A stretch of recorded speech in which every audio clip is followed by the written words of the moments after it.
V3 news లక్ష్యం సమాజైతే నేను మానస ముందుగా హెడ్లైన్స్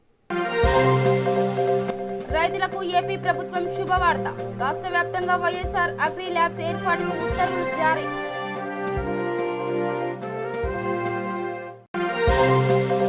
వారం రోజులుగా శేషాచలం అడవుల్లో తమిళ స్మగ్లర్లు హల్చల్ 44 ఎర్రచందనం దొంగలు స్వాధీనం 2 అరెస్ట్ విజయవాడలో భారీ దోపిడీ షాప్లో చొరబడి 7 కేజీల బంగారం 30 లక్షల అపహరణ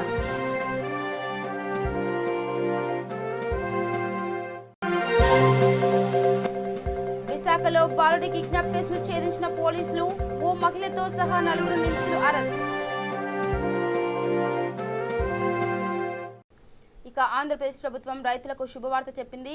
ఏటా నకిలీ విత్తనాలు, నాసి రకమైన ఎరువులు, పురుగుల మందులతో రైతాంగం తీవ్రంగా నష్టపోతుంది. నకిలీలను నివారించేందుకు గాను అధికారులు ఎంత నిఘా పెట్టినా అక్రమార్కులు వాటిని కొత్త దారుల్లో ఎప్పటికప్పుడు రైతాంగానికి చెరవేస్తున్నారు. ఫలితంగా రైతులు పంట దిగుబడిని కోల్పోవడమే కాకుండా ఆర్థికంగానూ చితికిపోతున్నారు. దీనిపై సీఎం జగన్ కీలక నిర్ణయం తీసుకున్నారు. అందులో భాగంగానే రాష్ట్ర వ్యాప్తంగా వైఎస్ఆర్ అగ్రి ల్యాబ్స్ ఏర్పాటు చేస్తూ ఉత్తర్వులు జారీ చేశారు. ఈ నిర్ణయం రైతాంగానికి ఎంతగానో మేలు చేకూర్చనుంది.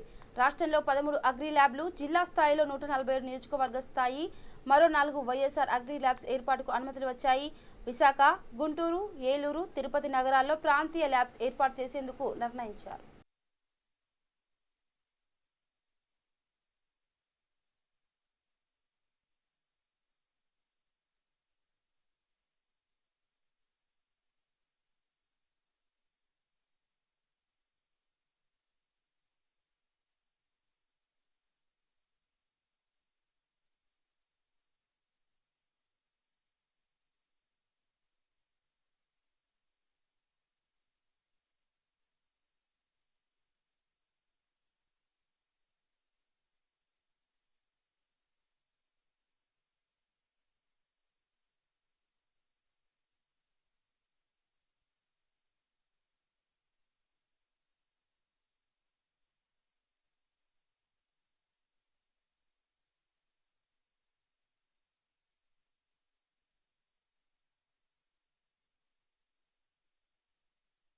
పశ్చిమ గోదావరి జిల్లా జంగారెడ్డిగూడెంలో మద్యం మాఫియా జోరుగా సాగుతుంది. రహస్యంగా మద్యం రవాణా చేస్తున్నారన్న సమాచారం మేరకు రంగంలోకి దిగిన పోలీసులు తనిఖీలు చేపట్టారు.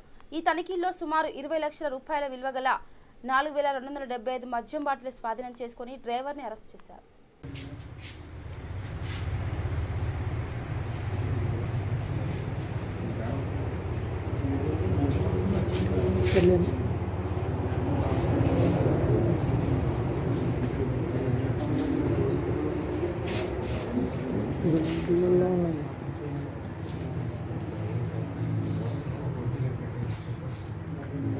ఇక కరోనా ప్రభావంతో ఆలయాల్లో పూజలు, వ్రతాలు నిరాడంబరంగా సాగుతున్నాయి. పశ్చిమ గోదావరి జిల్లా నరసాపురంలో శ్రావణ మాసం వచ్చిందంటే భక్తులతో కిటకిటలాడే ఆలయాలు కరోనా నేపథ్యంలో బోసిపోయాయి. శ్రావణ మాసం సందడి దేవాలయాల వద్ద కనిపించడమే లేదు. పట్టణంలో దుర్గమ్మ గుడి, పుంతల ముసలమ్మ గుడి, కొండాలమ్మ గుడి కరోనా తరుణంలో మూతపడ్డాయి. దీంతో భక్తులు లేక ఆలయాలు వెలవెలబోతున్నాయి.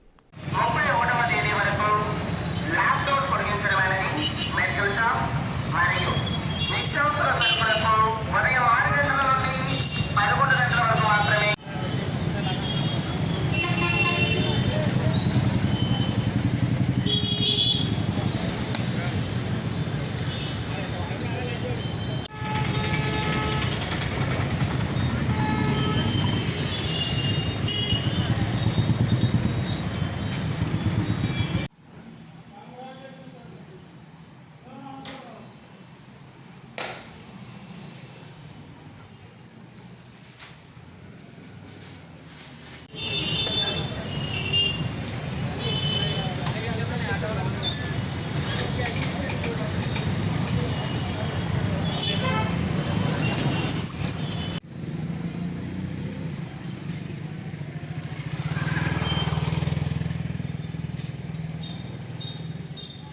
శేషాచలం అడవుల్లో తమిళ స్మగ్లర్లు మరోసారి రెచ్చిపోయారు. దాదాపు 40 మంది తమిళ స్మగ్లర్లు వారం రోజుల పాటు అడవుల్లో ఉంటూ 44 ఎర్రచందనం దొంగలను అక్రమ రవాణా చేస్తుండగా టాస్క్ ఫోర్స్ పోలీసులు వారిపై విరుచుకుపడ్డారు.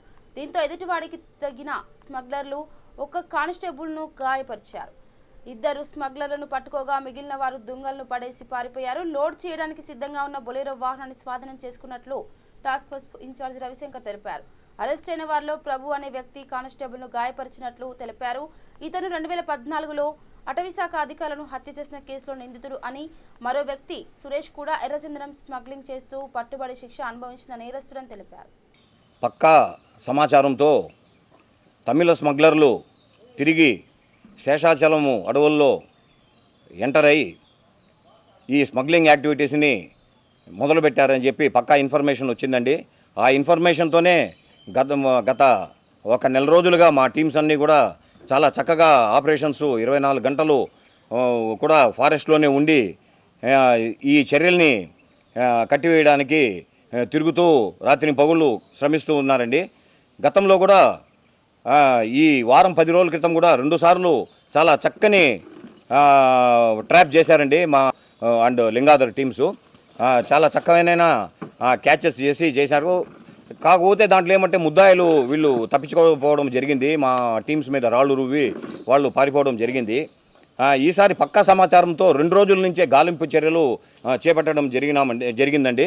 ఇది మా డిఎస్పీ గారి ఆధ్వర్యంలో పక్కా సమాచారము మాకు తమిళనాడు నుంచే వచ్చిందండి.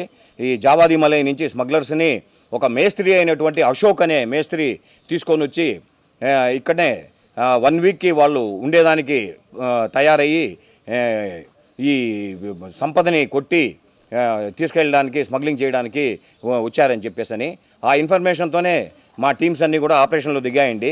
ఈ ఆపరేషన్స్ నిమిత్తము ఈరోజు అర్లీ మార్నింగు మా వాసు టీంకి లింగాధర్ టీంకి ఫారెస్ట్లో మన నరసింగాపురం ఫారెస్ట్ ఏరియాలో Nagapatla east beat Nagapatla section ప్రాంతంలో కదలికలు కనపడ్డాయండి. ఈరోజు పొద్దున ఉదయం 4 గంటలకి సుమారు 40 మంది తమిళ స్మగ్లర్లు ముద్దులు మోసుకుంటూ లోడింగ్ పాయింట్ వద్దకి చేరడానికి వస్తుండడం గమనించినారండి మా వాళ్ళు. ఇమీడియట్గా వాళ్ళని ఈ 2 టీమ్స్ కూడా ఇంటర్సెప్ట్ చేశాయి. ఇంటర్సెప్ట్ చేసేటప్పటికి వాళ్ళు ఏం చేసి మిగతా చాలామంది ఈ ముద్దులంతా వాళ్ళ భుజాలపైన ఉండేవన్నీ కూడా పడేసి వీళ్ళు పారిపోవడం జరిగింది. అందులో చాకచక్యంగా ఒక ఇద్దరిని మా టీమ్స్ పట్టుకోగలిగినాయి. ఈ ఇద్దరు కూడా విచారిస్తే వీళ్ళిద్దరు కూడా గతంలో చాలా నటోరియస్ స్మగ్లర్స్ అండి వీళ్ళు. అందులో కూడా ఒకతను ప్రభు అనే అతను గతంలో 2014లో 2 ఫారెస్ట్ అఫీషియల్స్ని చంపిన కేసులో ఇతను ముద్దాయి అండి. ఆ ముద్దాయి మళ్ళీ జైలు నుంచి వచ్చిన తర్వాత 2 సంవత్సరాలు జైలు శిక్ష అనుభవించి వచ్చిన తర్వాత మళ్ళీ ఈ యాక్టివిటీసు ప్రారంభించినాడండి. ప్రారంభించి ఇదే స్మగ్లింగ్ యాక్టివిటీస్కి చేపడుతున్నాడు. ఇంకొకతను కూడా జావాది మలై నుంచే వచ్చినాడండి మాకు దొరికిన స్మగ్లర్లో. అతను కూడా సురేష్ అని చెప్పేసి అతను గతంలో బాక్రాపేట పోలీస్ స్టేషన్ లిమిట్స్లో ఒక కేసులో ముద్దాయండి, ఎర్రచంద్రం కేసులో. అయినా కూడా వీళ్ళు మళ్ళీ జైలుకి పోయేసి వచ్చి మళ్ళీ ఇదే బిజినెస్ ఎంచుకొని ఈజీ మనీ మేకింగ్ అని చెప్పేసి వాళ్ళు పాల్పడము కంటిన్యూస్గా జరుగుతూ ఉందండి. ఇది చాలా తప్పు అండి. దీన్ని నేను ఖండిస్తున్నానండి. ఎందుకంటే గతం నెల నుంచి నేను చెప్తున్నానే ఉన్నానండి. 100% ఇక్కడ తమిళ సంచారం మళ్ళీ మొదలైంది. తమిళ స్మగ్లర్స్ వచ్చినారు, వాళ్ళు ఎంట్రీ చేసి మళ్ళీ ఇవన్నీ చేస్తున్నారు స్మగ్లింగ్ అని చెప్తే కూడా పట్టించుకోకుండా మళ్ళీ ఇట్లా మా ఫోర్స్ మీద ఇటువంటి స్టేట్మెంట్ ఇవ్వడము చాలా బాధాకరం అనిపించిందండి. ఇక విజయవాడ 1 టౌన్ కాటూరి వారి వీధిలో గుర్తు తెలియని వ్యక్తుల దోపిడీకి పాల్పడ్డారు. ఓ షాపులో చొరబడి గుమస్తా కాళ్ళు చేతులు కట్టివేసి నగదు చోరీ చేశారు. 7 కేజీల బంగారం 30 లక్షల నగదుతో పరారయ్యారు. సమాచారం అందుకున్న police commissioner Srinivas clues team సిబ్బంది సంఘటన స్థలానికి చేరుకొని వివరాలు సేకరించారు.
మహబూబ్నగర్ జిల్లా సీతానగరం పోలీస్ స్టేషన్లో దళిత యువకుడికి శిరోముండనం చేసి జాతి ఆత్మగౌరవంపై దెబ్బ కొట్టారని మాజీ ఎంపీ హర్షమార్ మండిపడ్డారు.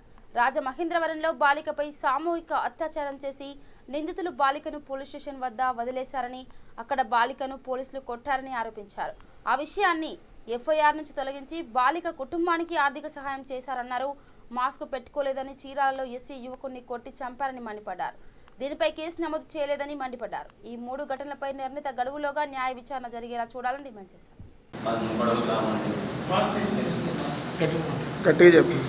శనివారం మా ఊళ్ళో యాక్సిడెంట్ అయిందండి. లారీ వచ్చి ఒక ఎస్సీ కుర్రాడిని ముగ్గురు కింద విజయాన్ని ఒక ఎస్సీ కుర్రాడిని ఉండి వెళ్ళిపోతుంటే ఎస్సీ ఆపి పక్కెట్టించాడు. పక్కెట్టిస్తే ట్రాఫిక్ జామ్ అయిందండి. అతను కాల్ అయిపోయిందండి. అతను తీసుకెళ్ళడానికి వెహికల్స్ ఏమీ లేవు. ఈ ఎస్సీ పక్కెట్టించామండి. ఈరోజు కమల్ కృష్ణమూర్తి అనే అతను ఎస్సీ అతనికి వచ్చాడో అతను ఎందుకు వచ్చాడో తెలియదండి. అతను వేగంగా కాలేజ్కి వచ్చేసి మా మీద ప్రొవాక్ చేస్తారండి. ప్రొవాక్ చేసి మమ్మల్ని కొట్టారండి. మూతు కట్ట పగలగొట్టి మమ్మల్ని నా కార్ కట్టంతా మీరు నా లారీ ఆపుతారంట అనేసి అతను ఇష్టానుసారంగా మాట్లాడేసి లేబర్ నా కొడతలారా ఎస్సీ రంజాడులారా అంటే బుద్ధులాడారండి. బుద్ధులాడేసి అతను ఈ పరిస్థితి ఏంటో చూస్తాను, నాతో పెట్టుకుంటే మీరు ఎలా బతుకుతారో చూస్తాను, 24 గంటల్లో మీకు ముందు కొట్టించి ఇప్పుడు పక్కలు ఇప్పించి తీసుకొచ్చేప్పుడు అడగనురా అనేసి అతను ఆ రాత్రి వాళ్ళ రోజుల్లో 30 మందిని 40 మందిని తీసుకొచ్చి మా మీద రొటేషన్ చేశారండి. ఆ నెక్స్ట్ డే అంతా మా ఊళ్ళంతా వెళ్ళి వాళ్ళు బతిమారండి. వాళ్ళ చుట్టూరు తిరిగారండి.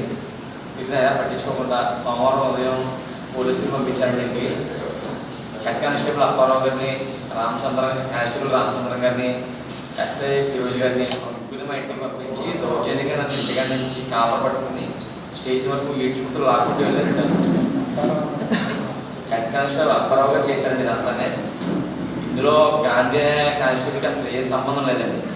అతను నిర్మించారండి. ఇందులో ఆ ముగ్గురు తీసుకెళ్ళి నన్ను కనీసం ఏం చేసావమ్మా ఏంటమ్మా అడగకుండా ఎస్ఐ గారు మొత్తం డోర్లన్నీ లాక్ చేసి ఎలా ఎవరితో పెట్టుకుంటారో నువ్వు లేబర్ నా కొడక నీ భవిష్యత్తు ఉంటుందా ఇంకా నువ్వు ఎవరితో పెట్టుకున్నావు తెలుసా అనేసి నన్ను ఇష్టానుసారంగా కొట్టారండి. మొత్తం లాఠీ ఇచ్చుకుని డొక్కల్లో గట్ట పొడిచేసి అరిచేతులు అరికాళ్ళు వాచిపోయేలా కొట్టి నాకు గుండెకి ఇచ్చేసారండి. నాకు గుండెకి ఇచ్చేసి నువ్వు ఎలా తిరుగుతావు తెలియదు సార్, నువ్వు ఎలా అవమానపడవుతో చూడు అని నన్ను చిత్రహింసలు పెట్టారండి. బాత్రూమ్ బట్టి గ్యారెంటీ బాత్రూమ్ బట్టి ఇచ్చారండి. ఇతను నన్ను ఎలా చేస్తాను ఒక 14-15 సార్లు ఫోన్ కాల్స్ వచ్చేయండి. అతను ఆ ఫోన్ కాల్స్ వచ్చాడు.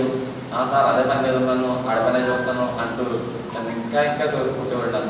షూ కాల్తో బూట్ కాల్తో నన్ను మొక్క తిన్నాడండి. అతను మా అమ్మగారు వచ్చి ఇంట్లో అడిగారండి, ఇదేంటంటే పిల్లవాడిని గుండె ఏం చేశారు, ఎందుకు తీసుకొచ్చారో తెలియదు, ఎవరు చెప్పి తీసుకొచ్చారు అని అడిగితే నువ్వు బయటికి తెగే నీకు సమాధానం చెప్పాలా, నేను మీ ఊడు ఎవరికి పెట్టడం తెలుసా, నీ ఊడి పరిస్థితి ఏమో చూడ అవమానం చచ్చిపోలా చేస్తాను చూడాలేసి నాకు గుండు కొట్టించి గడ్డకి ఇచ్చేసారండి.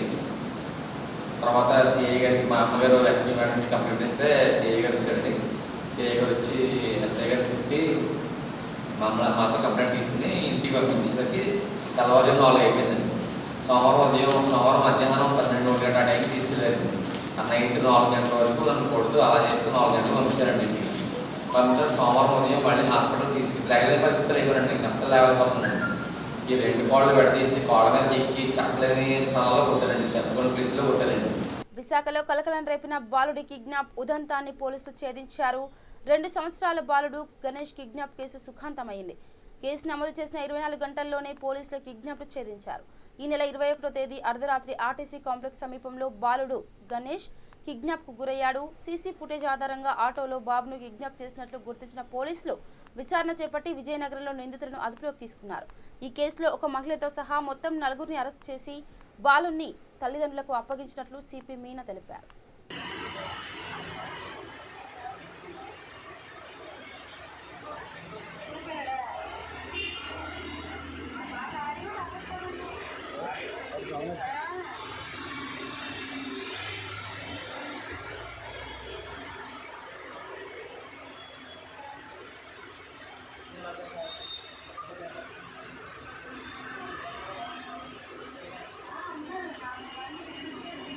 ఇక కర్నూలు జిల్లాలో భారీ ఎత్తున గుట్కా పట్టుబడింది. కర్ణాటక బల్లార్ నుండి కోవెలకుంట్లకు నిషేధిత గుట్కా లోడు తరలిస్తున్న లారీని స్పెషల్ ఎన్ఫోర్స్మెంట్ బ్యూరో పోలీసులు చాకచక్యంగా పట్టుకున్నారు.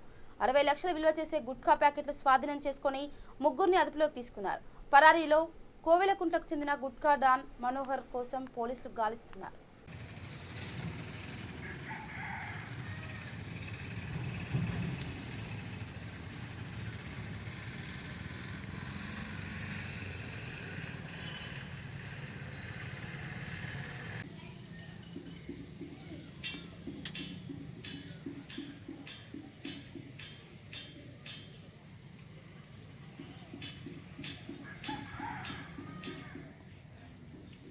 గుంటూరు జిల్లా రేపల్లె టౌన్లో సబ్ కలెక్టర్ దినేష్ కుమార్ పర్యటించారు. ట్రయల్ సెంటర్స్ ఏర్పాటు చేసేందుకు రేపల్లె, చెరుకుపల్లి మండలాల్లో ప్రభుత్వ, ప్రైవేట్ హాస్పిటల్స్ ను ఆయన సందర్శించారు. ఈ కార్యక్రమంలో Repalle MRO Vijayasri, Repalle municipal commissioner Vijayasarathi, government hospital superintendent Ravi Chowdary, doctor Kiran Kumar, Vasantha Veera Raghavaiah తదితరులు పాల్గొన్నారు.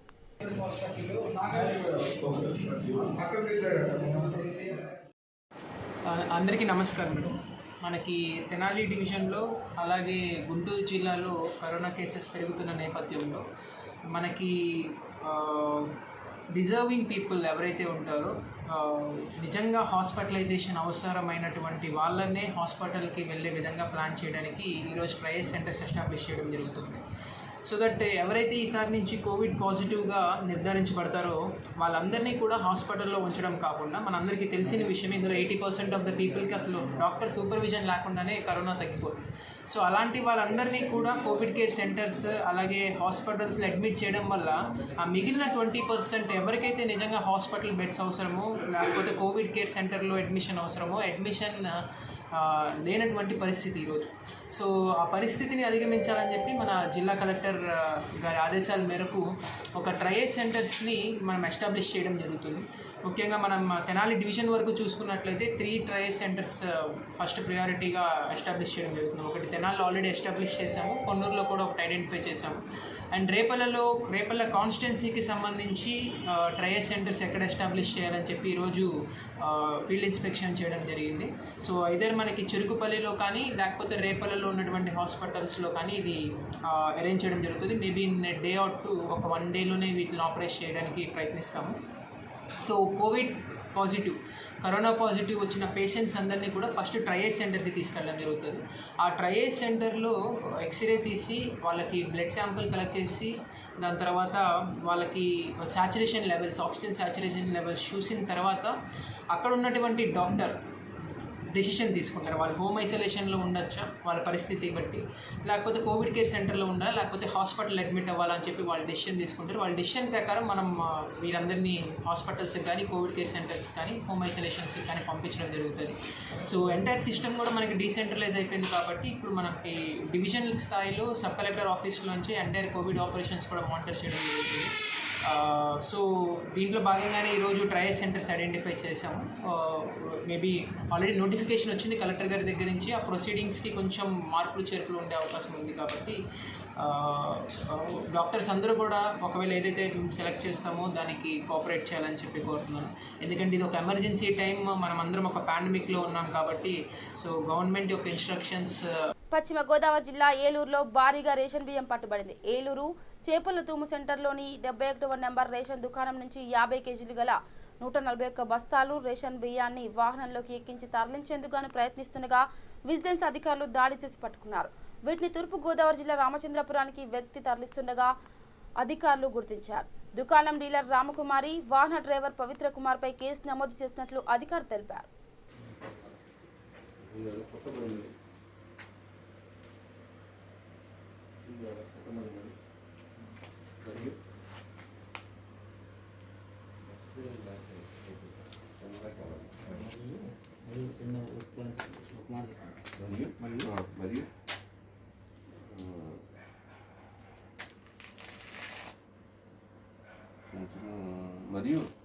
ఇక అమలాపురంలో కరోనా మృతదేహాన్ని తరలిస్తున్న అంబులెన్స్ ని గ్రామస్తులు అడ్డుకున్నారు. తూర్పు గోదావరి అమలాపురం కిమ్స్ కోవిడ్ ఆసుపత్రిలో మృతి చెందిన కరోనా పేషెంట్ మృతదేహాన్ని నల్లవంతెన వద్ద నున్న శ్మశాన వాటికకు అడ్డుకున్నారు.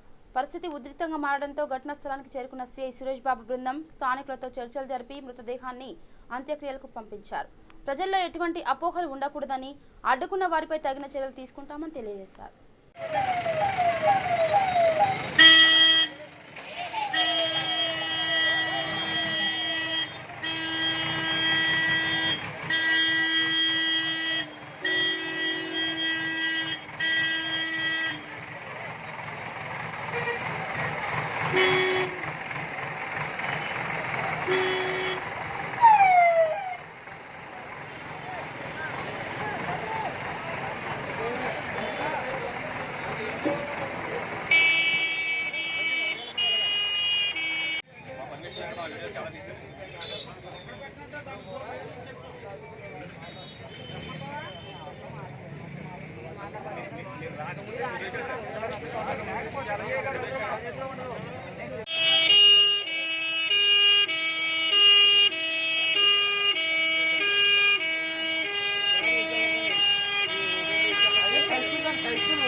జీవోగ్రఫీ కాదు.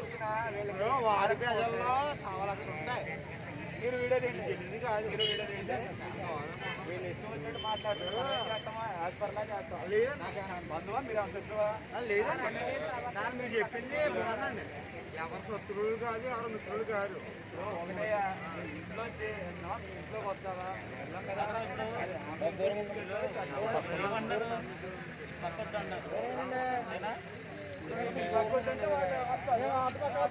అమలాపురం రూరల్ సీఎం ఆడుతున్నాను. ఇటీవల కాలంలో మనకి కోవిడ్ వ్యాధి ప్రబలుతుండడం, కొంతమంది ఆ కోవిడ్ వ్యాధితోటి మరణించడం కూడా జరుగుతుంది. అయితే ఈరోజు కోవిడ్ లక్షణాలు ఉన్న వ్యక్తి మరణించితే ప్రభుత్వం వారు ప్రభుత్వ లాంఛనాలతో ఆ సదరు శవను తీసుకెళ్లి అంత్యక్రియల కోసం తీసుకెళ్తూ ఉంటే నల్లవంతెన శివారు రజకపేట అక్కడ ప్రభుత్వం వారిది అంత్యక్రియల బరియల్ గ్రౌండ్ ఉంది. అక్కడ తీసుకెళ్తుంటే ఇక్కడ పబ్లిక్ వాళ్ళు లేనిపోని అపోహలతో దహన సంస్కారాలకి ఇటువైపు నుంచి తీసుకెళ్ళకూడదని వాళ్ళు అడ్డుగా బైఠాయించడం జరిగింది. ఇమీడియట్గా మేము తక్షణమే పోలీసు వారం ఇక్కడికి వచ్చి వారిని చెదరగొట్టి అంత్యక్రియలకు బాడీని పంపించాము. పబ్లిక్లో ఇటువంటి అపోహలు ఉండడం మంచిది కాదు. ఈరోజు గౌరవ కలెక్టర్ మరియు జిల్లా మేజిస్ట్రేట్ వారు కూడా చెప్పడం జరిగింది, పబ్లిక్ ఎటువంటి కూడా అపోహలు పెట్టుకోవడం జరిగింది. ఇలాగ అపోహలతోటి ఎవరైనా ఈ చట్టాన్ని అతిక్రమించి ధర్నా చేయటం లేదా పబ్లిక్ రెస్ట్రిక్షన్ చేస్తే వారిపైన కేసు నమోదు చేస్తున్నాం. ఈరోజు జరిగిన సంఘటనపై కూడా మేము కేసు నమోదు చేసి అందరినీ కూడా అదుపులో తీసుకుని వారందరినీ కూడా కోర్టు వారి ముందు ప్రవేశపెడతాం. Thank you. గుంటూరు జిల్లా బాపట్లలో మహాకవి గుర్రం జాషువా 49వ వర్ధంతి పురస్కరించుకొని ముస్లిం హక్కుల పరిరక్షణ సమితి తరఫున జిల్లా అధ్యక్షులు పఠాన్ రాజేష్ ఆధ్వర్యంలో ఆయన విగ్రహానికి పూలమాలలు వేసి నివాళులర్పించారు. ఈ కార్యక్రమంలో షేక్ గౌస్, పీర్ సాహెబ్, షేక్ మొహినుద్దీన్, షేర్ అక్బర్ బాషా తదితరులు పాల్గొన్నారు. గుర్రం జాషువా గారి 49వ వర్ధంతి సందర్భంగా రాజులను బ్రాహ్మణులను మాత్రమే కథానాయకులుగా చిత్రిస్తూ వారి చుట్టే కథాంశాలు మలుపుతూ శతాబ్దాలుగా ఊడిగం చేస్తున్నటువంటి తెలుగు సాహిత్యానికి చెంప చెల్లుమనేలా ఒక దళిత యువకుడిని కథానాయకుడిగా మలిచి రాసినటువంటి మహాకావ్యం కబ్బిలం. అలానే 4 పడగల హైందవ నాగరాజు అనగారిన కులాల గాలి సోకినంతనే అకారణంగా కసిరి బుసపుట్టి కాలకూట విషాన్ని విరజిమ్మి వాటేసి కాటేస్తుంటే ఈయన గబ్బిలమే హుంకరించి గీంకరించి గర్జిస్తుందన్న దళిత ధిక్కార స్వరం గుర్రం జాషువా. అలానే 3 కోట్ల దేవతలకు పడ్డ భరత మేదిరిలో వాక్యుల ఆకలి ఆర్తనాదాలు ఎవరికి వినిపిస్తాయి అన్న హృదయ కవి గుర్రం జాషువా.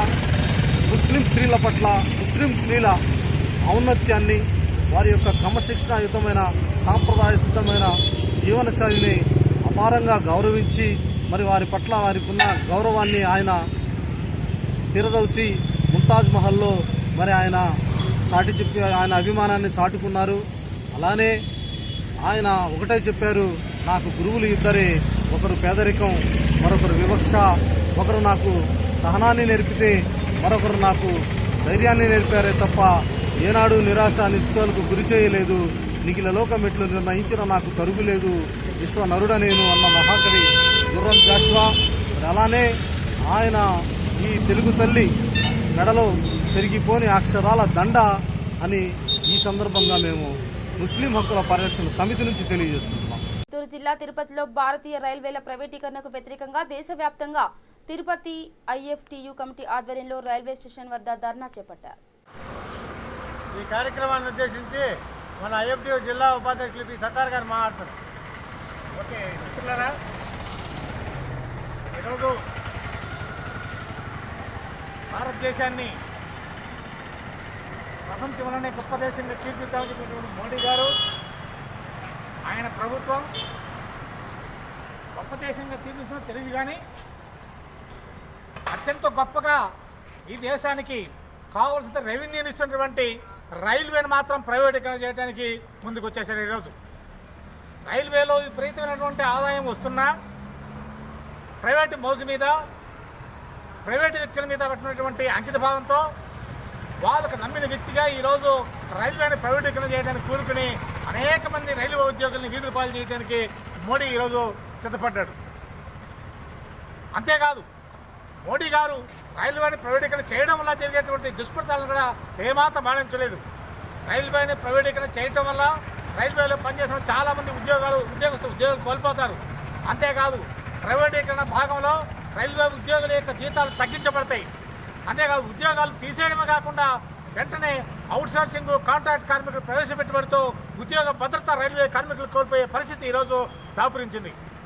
రైల్వేలో ఉండేటువంటి ఉద్యోగాలే కోల్పోయిన తర్వాత ఈ దేశ యువతకు ఉద్యోగాలు ఇస్తానని చెప్పేదానికి అర్థమే లేకుండా పోయింది మోడీ గారి చేతల వల్ల మాటల వల్ల. కాబట్టి మోడీ గారు ఈ ప్రజా వ్యతిరేక విధానం మానుకొని రైల్వేలను ప్రైవేటీకరణ ఆపి రైల్వేలో ఉన్నటువంటి ఉద్యోగులు భర్తీ చేసి రైల్వేలో పనిచేసినటువంటి ప్రైవేట్ కాంట్రాక్ట్ అవుట్సోర్సింగ్ కార్మికులందరినీ పర్మనెంట్ చేయాలని, అలాగే రైల్వేల మీద ఈరోజు దేశవ్యాప్తంగా లక్షలాది మంది వెండర్లు బతుకుతున్నారు. వాళ్ళ బతులు కొట్టకుండా ఈరోజు కరోనా కాలంలో వాళ్ళందరూ పైసా ఆదాయం లేకుండా అల్లాడిపోతున్న ఈ సందర్భంలో రైల్వే మీద ఆధారపడుతుంటే వెండర్స్ కూడా నెలకు 10,000 రూపాయలు అని చెప్పి ఐఎఫ్టీగా మేము డిమాండ్ చేస్తున్నాం.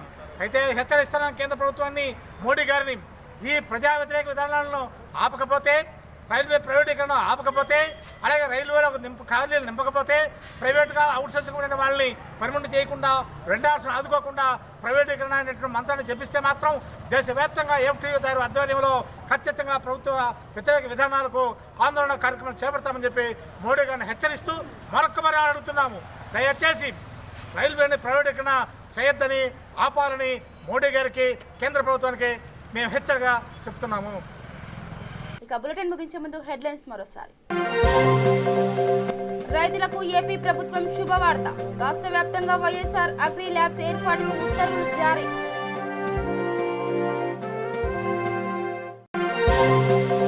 వారం రోజులుగా శేషాచలం అడవుల్లో తమిళ స్మగ్లర్లు హల్చల్. 44 ఎర్రచందనం దొంగలు స్వాధీనం, 2 అరెస్ట్. విజయవాడలో భారీ దోపిడీ. షాప్లో చొరబడి 7 కేజీల బంగారం, 30 లక్షల అపహరణ.